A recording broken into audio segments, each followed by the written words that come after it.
हरे Krishna everyone. तो आज सफला एकादशी है और पुराणों के अनुसार जो है और सफला एकादशी नाम के अनुसार भी यह एकादशी जो है सभी कामों में मनोवांछित सफलता प्रदान करने वाली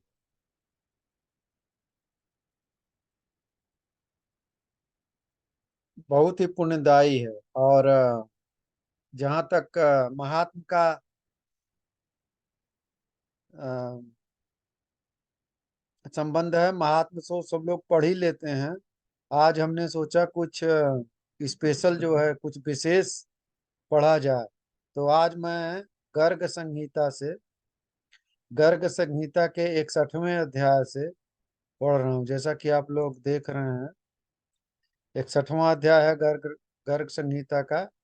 और चैप्टर का नाम है भगवान के श्याम वर्ण होने का रहस्य, कलयुग की पापमयी प्रवृत्ति, उससे बचने के लिए श्री कृष्ण की समाराधना तथा एकादशी व्रत का महत्व। तो आज हम केवल एकादशी व्रत का महात्म पढ़ेंगे, बाकी महात्म जो है किसी और दिन पढ़ेंगे। तो ये संवाद जो है राजा बज्रनाभ और गर्ग जी के बीच में हो रहा है। राजा बज्रनाभ भगवान कृष्ण के ही वंश में थे। तो राजा बज्रनाभ ने पूछा, यहाँ पर ये आप लोग देख सकते हैं, ब्राह्मण व्रतों में कौन सा व्रत श्रेष्ठ है, उत्तम तीर्थों में कौन महान है और पूजनीय देवताओं में कौन मुख्य है, यह मुझे बताइए। गर्ग जी ने कहा, उत्तर में राजा के प्रश्न के उत्तर में गर्ग जी ने कहा, हे यदुनंदन, व्रतों में एकादशी सबसे श्रेष्ठ है, तीर्थों में भगीरथी गंगा जी, दैव भक्तों में वैष्णव और देवताओं में भगवान विष्णु और पूजनियों में श्री गुरु सबसे महान। जो इस बात को नहीं मानते वे कुंभी पाक नरक में गिरते हैं। देखिए मात राजा ने फिर बोला, हे मुने, राजा बज्रनाभ, गुरुदेव, एकादशी का तथा अन्य भागीरथी आदि का महात्म कृपा करके मुझसे कहिए। आपको नमस्कार है।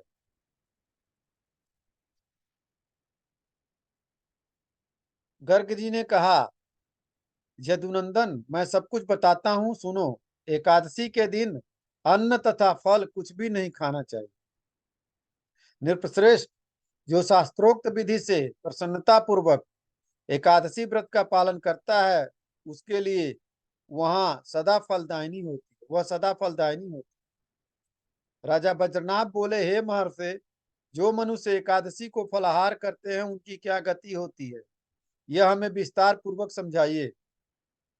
गर्ग मुनि ने कहा, उपवास करने से एकादशी व्रत का शास्त्रोक्त फल पूरा पूरा मिलता है, फलाहार करने से आधा मिलता है और पानी पीकर रहने से संपूर्ण की अपेक्षा कुछ कुछ कम फल प्राप्त होता है। नृपेश्वर, गेहूं आदि सब अन्नों का त्याग कर एकादशी के दिन मनुष्य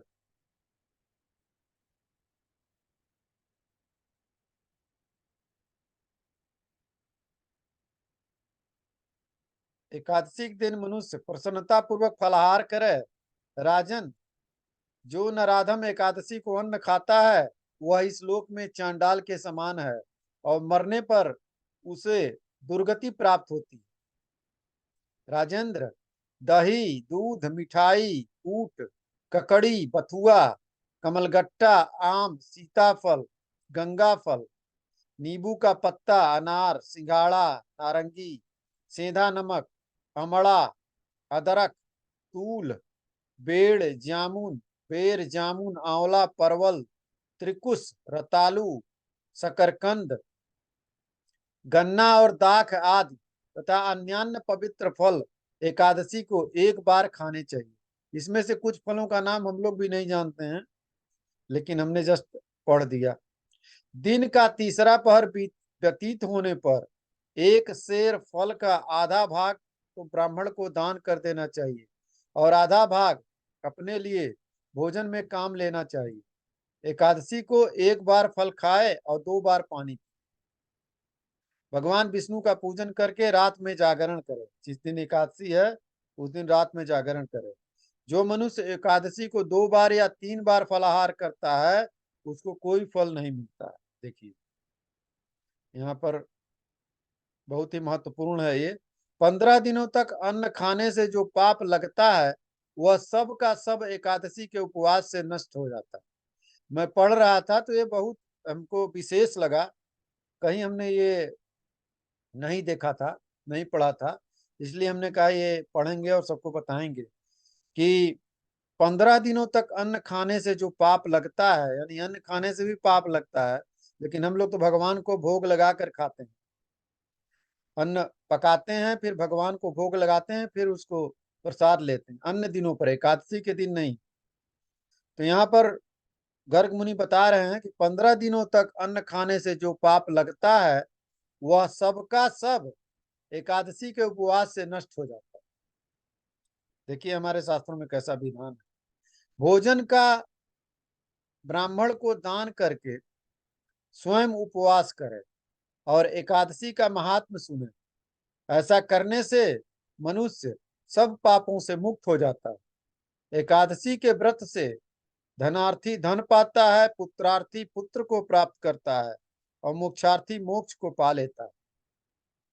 ऐसी महिमा है।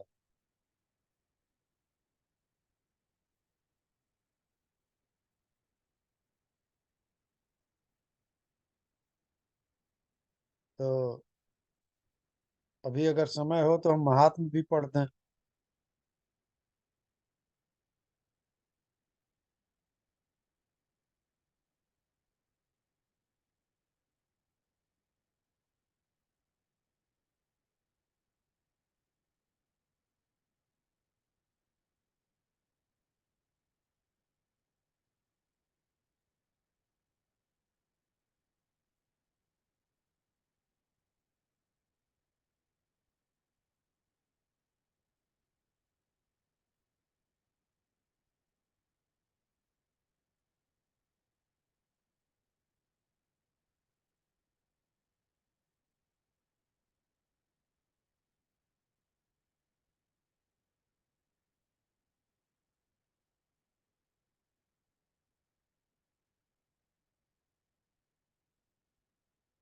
इस एकादशी का महात्म मैं पढ़ रहा हूँ,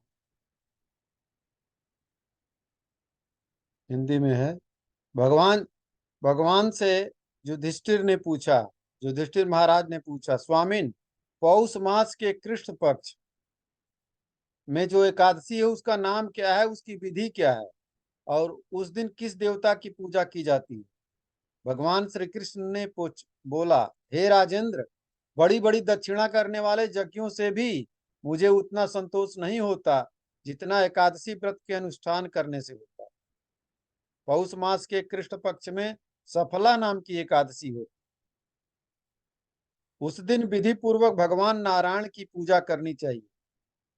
जैसे नागों में शेषनाग, पक्षियों में गरुड़, देवताओं में श्री विष्णु श्रेष्ठ हैं, उसी प्रकार संपूर्ण व्रतों में एकादशी तिथि श्रेष्ठ है।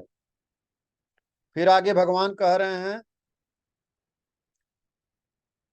वही जो आगे कि सफला एकादशी को नाम मंत्रों का उच्चारण करके नारियल के फल, सुपारी, बिजौरा तथा जमीरा, नींबू, अनार, सुंदर, आंवला, लौंग, बेर तथा विशेषता आम के फलों और धूप दीप से श्रीहरि का पूजन करे। सफला एकादशी को विशेष रूप से दीप दान करने का विधान। रात को वैष्णव पुरुषों के साथ जागरण करना चाहिए और कीर्तन करे। जागरण करने वाले को जिस फल की प्राप्ति होती है वह हजारों वर्ष तपस्या करने से भी नहीं मिलता। बहुत अच्छा।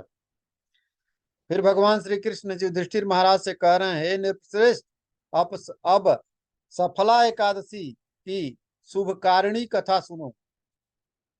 चंपावती नाम से विख्यात एक पुरी है जो कभी राजा महिष्मति की राजधानी थी। राजर्षि महिष्मति के 5 पुत्र थे। उनमें जो ज्येष्ठ था वह सदा पाप कर्म में लगा रहता था, पर स्त्रीगामी और वेश्या आसक्त था। उसने पिता के धन को पाप कर्म में ही खर्च किया। वह सदा दुराचार परायण तथा वैष्णवों और देवताओं की निंदा किया करता था। अपने पुत्र को ऐसा पापाचारी देखकर राजा महिस्मत ने राजकुमारों में उसका नाम लुम्भक रख दिया। फिर पिता और भाइयों ने मिलकर उसे राज्य से बाहर निकाल दिया। लुम्भक गहन वन में चला गया।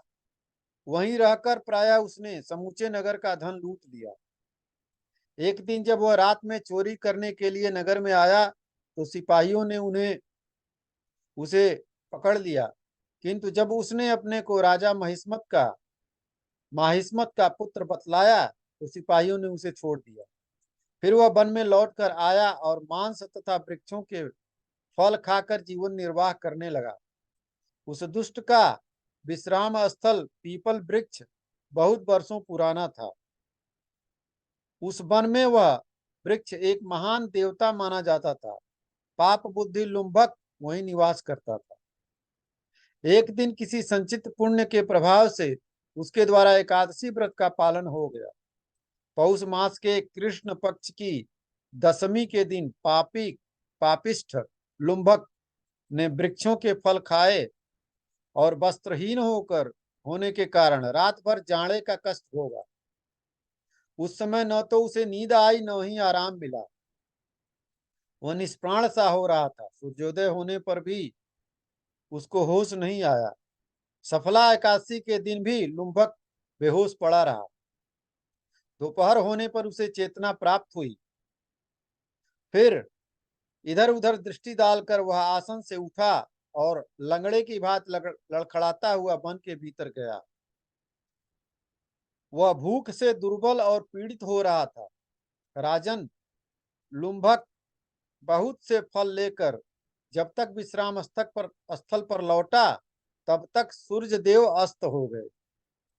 तब उसने उस पीपल वृक्ष की जड़ में बहुत से फल निवेदन करते हुए कहा, इन फलों से लक्ष्मीपति भगवान विष्णु संतुष्ट हो। था तो राजा का ही लड़का ना, संस्कार तो थे ही। यूं कहकर लुम्भक ने रात भर नींद नहीं ली। इस प्रकार अनायास ही उसने इस व्रत का पालन कर लिया। उस समय सहसा आकाशवाणी हुई, राजकुमार, तुम सफला एकादशी के प्रसाद से राज्य और पुत्र प्राप्त करो। बहुत अच्छा कहकर उसने वह वरदान स्वीकार किया। इसके बाद उसका रूप दिव्य हो गया। तब से उसकी उत्तम बुद्धि भगवान विष्णु के भजन में लग गई। दिव्य आभूषणों से सुशोभित होकर उसने निष्कंटक राज्य प्राप्त किया और 15 वर्षों तक उसका संचालन करता रहा। उसको मनोज्ञ नामक पुत्र उत्पन्न हुआ। जब वह बड़ा हुआ तब लुम्भक ने तुरंत ही राजा की ममता छोड़कर उसे राज्य को पुत्र को सौंप दिया और स्वयं भगवान श्री कृष्ण के समीप चला गया, जहां जाकर मनुष्य कभी शोक में नहीं पड़ता है। वैकुंठ चला गया। इस प्रकार हे भगवान कृष्ण युधिष्ठिर महाराज से कह रहे हैं, हे राजन, इस प्रकार जो सफला एकादशी का उत्तम व्रत करता है वह इस लोक में सुख भोग कर मरने के पश्चात मोक्ष को प्राप्त होता है। संसार में वे मनुष्य धन्य हैं जो सफला एकादशी के व्रत में लगे रहते हैं। उन्हीं का जन्म सफल है।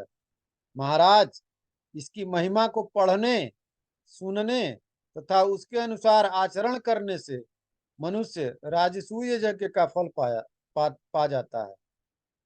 बहुत अच्छा। हरे कृष्णा। सबको सुनने के लिए धन्यवाद। और